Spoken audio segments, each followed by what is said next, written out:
Hello mga guys, ngayon tayo gagawa ng ipitan ng inahin.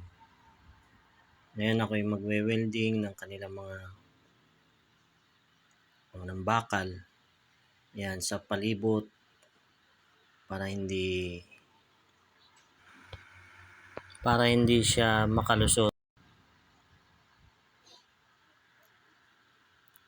Ngayon lalagyan ko sa harap ng 10 mm at yan nga.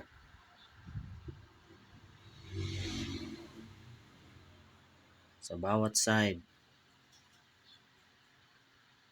para hindi makalabas ang baboy. Ito'y inihahanda ko para sa gagawin kong inahin.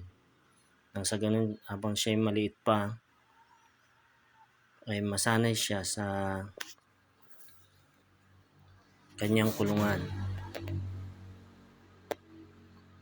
Dahil guys, meron akong isang inahin na nilagyan ko siya ng ipit. So ngayon, nakapanganak na siya at doon na siya kasi nasanay siya sa merong ipit. Minsan nga pinalabas ko siya at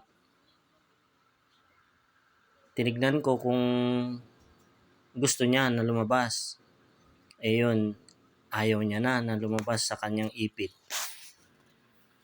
Ayan mga guys, ayan na yung finished product. Yan, andyan na siya, nakakulong na siya. Nilagyan ko nga pala ng kahoy para hindi siya iikot.